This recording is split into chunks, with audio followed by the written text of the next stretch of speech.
Best Western made booking our family beach vacation a breeze, and it felt a little like...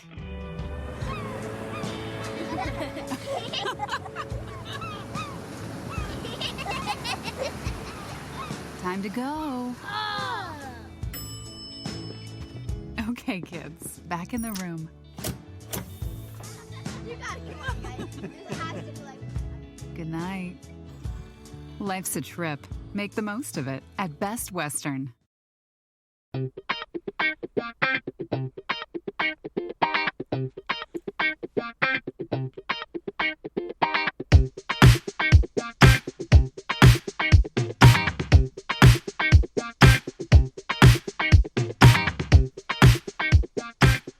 Hello, and welcome back to the Curious Kid Podcast. It's episode 30, and you know what that means. It's a listener suggestion episode. It sure is, and it's going to be a fun one. What are we getting curious about this week? This week we're getting curious about bugs. Thanks to Parker for the suggestion. Bugs are really interesting, as we will soon find out. What's the question of the week? What's the only insect that can turn its head like a human? Interesting. All other insects can't turn their heads back and forth, besides this one special insect. Best Western made booking our family beach vacation a breeze, and it felt a little like...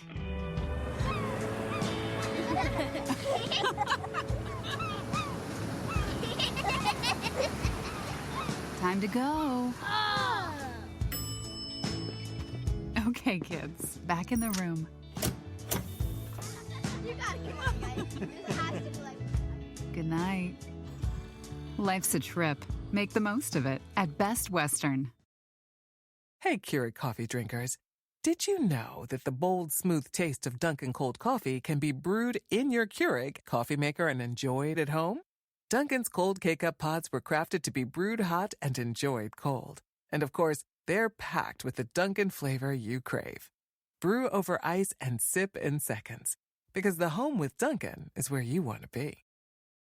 This podcast is sponsored by Skylight Calendar. Let's be real. Running a household can be exhausting and chaotic. And finding the perfect Mother's Day gift, it's not exactly a no-brainer. Until now. The Skylight Calendar is the best way to organize the family and give everyone, especially mom, some peace of mind to enjoy the things that matter most. The Skylight Calendar is a smart, touchscreen calendar that keeps track of and manages the chores, dinner planning, groceries, and to-dos for the whole family. The Skylight Calendar automatically syncs each family member's digital calendars and displays them all together on one color-coded touchscreen. It even doubles as a digital picture frame, so you can finally share all those special moments that are just sitting on your phone. As a limited-time offer for our listeners, get 15% off your purchase of a Skylight Calendar when you go to skylightcal.com/easy. That's SKYLIGHTCAL.com/easy. Get 15% off your Mother's Day purchase now at skylightcal.com/easy. Okay, you may be wondering what the difference between bugs and insects is, or if there even is a difference. All bugs are insects, but not all insects are bugs. Right. So let me explain it a bit more. All bugs have something called a stylet, A stylet is a mouth shaped like a straw. and they use that stylet to suck juices from plants because they don't have teeth. Insects, on the other hand, are defined as having 3-part bodies as well as 3 pairs of legs. Bees and mosquitoes are insects because they have 3-part bodies and 3 pairs of legs. The 3 parts of the insect body are called the head, thorax, and abdomen. If you look closely at an insect, you can see these 3 parts very clearly. Spiders are not bugs or insects. True, many people would consider spiders to be bugs or insects, but they are really arthropods. What's an arthropod? Arthropod means jointed foot. If you break down the word, you can figure this out. The first part, arthro, means joint. Have you ever heard the word arthritis? Well, arthritis means inflammation of the joints. And if you don't know what a joint is, it's just a part of the body where 2 bones meet and it allows you to move. The elbow is a joint. The knee is another joint. So we figured out that arthro means joint. The second part of arthropod is pod, and pod means foot. A podiatrist, for example, is a foot doctor. So why are spiders arthropods? Because their legs have joints. Exactly. So spiders are not bugs or insects. We already know that insects have 6 legs, but spiders have more than that. They have 8. So they aren't insects. Spiders are arthropods. That means they are more closely related to ticks and centipedes. Let's learn some fun things about bugs and insects. Sure. I was able to find a lot of really fun facts about them. A bee's wings beat 190 times per second. That's 11,400 beats per minute. No wonder why bees are so noisy. And caterpillars have 12 eyes. That's crazy. Why do they need all those eyes for? I'm not sure.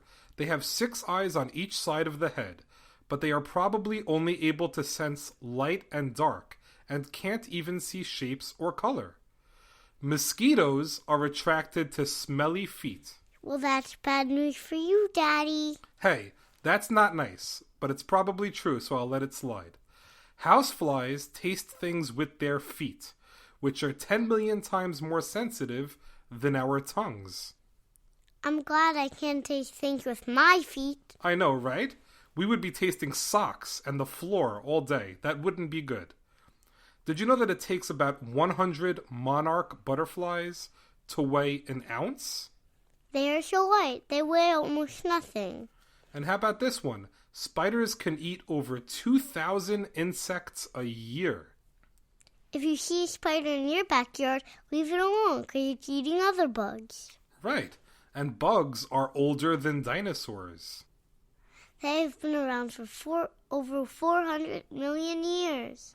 Right, and bees have hair all over their bodies. Bees even have hair on their eyeballs. And ants are super strong. They can lift things 100 times heavier than themselves. That would be like a human picking up a dump truck. There are so many other cool facts to learn about bugs and insects, but I want to talk about something really serious that I read earlier this week. I was skimming through Facebook, and one of my friends had posted an interesting article that I had to read. The article is from a magazine called The Guardian, and the title of the article is Plummeting Insect Numbers Threaten Collapse of Nature. There are a lot of big words in that title, but what it basically means is that bugs are dying. There are less insects today than there were years ago when I was a kid, and if things don't change, insects can become extinct. Would it be a bad thing if there was no insects left? It would be very bad. Insects don't have a good reputation because some of them bite or they sting, and they could be a nuisance, like when a fly gets too close to your food during a barbecue. Although I think insects are interesting, I don't like them too much. In fact, I have this contraption at home called a bugzooka to get rid of insects that get into the house. Olivia, you've seen me use the bugzooka. How would you describe it? It's a plastic tube, and it catches bugs when you push the button. Exactly.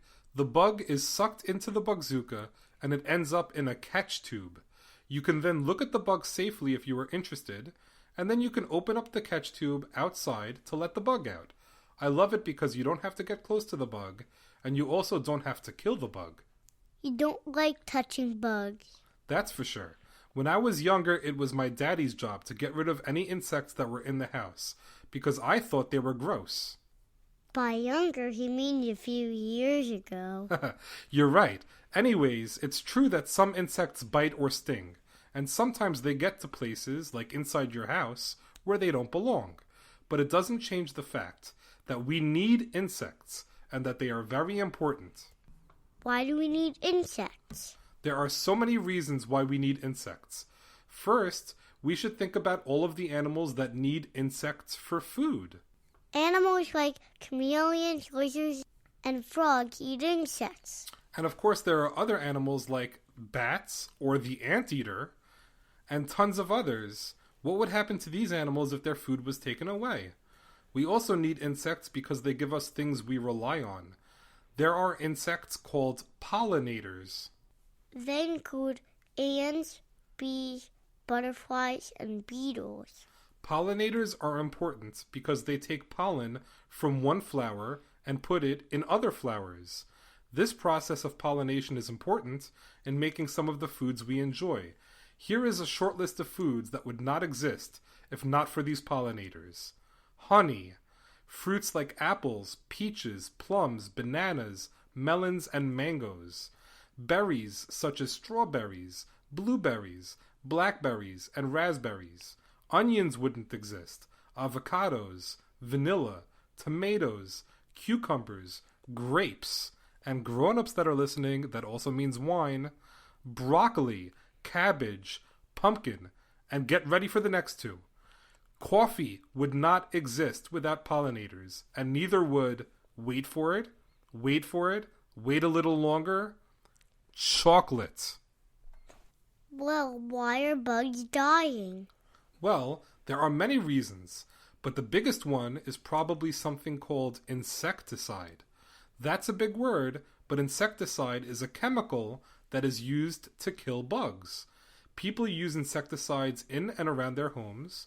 They are also used in businesses and in agriculture. Many farms use insecticide to keep insects away from their crops. Another big problem is something called deforestation. That's another big word that just means knocking down trees to make room for other things. Insects love nature and they love trees. So when trees are knocked down, it's not good for insects. How bad is the problem? It's really bad, and lots of people are just starting to take notice.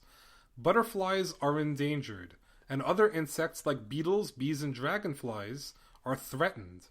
That means that if we don't fix things now, these insects and many others could become extinct. That will be terrible. I know, and because insects are dying, other animals that eat insects are also in trouble. The numbers of birds, amphibians, and reptiles have also gone down in the last 10 years. Because they eat insects. So the next time you see a bug on the sidewalk and you think it's yucky, leave it alone. We need bugs, and we don't want them to become extinct. How about we answer the question of the week? What is the only insect that can turn its head like a human? It's called the praying mantis. If you don't know what a praying mantis looks like, ask your mommy or daddy to pull up a picture for you. They are pretty awesome bugs, and they are the only ones that can turn their heads like us. It was a lot of fun learning about bugs. Thanks, Parker, so much for the suggestion. So that's a wrap for episode 30, Curious About Bugs. Thank you for listening to this week's podcast on bugs. Great job, Olivia. Well, are you curious? Let us know what you were curious about so we can teach you more about it in an upcoming listener suggestion episode. Email us at curiouskidpodcast@gmail.com. And don't forget your name, age, and hometown. If you love our podcast, please support us on Patreon. That's spelled Patreon. So check us out at patreon.com/CuriousKidPodcast and become part of the Curious Kid Podcast team. As always, thank you so much for listening and getting curious with us.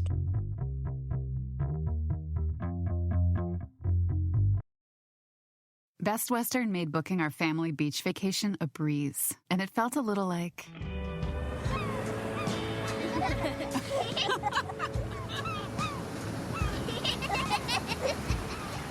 Time to go. Okay, kids, back in the room. You gotta come on, guys. This has to be like... Good night. Life's a trip. Make the most of it at Best Western.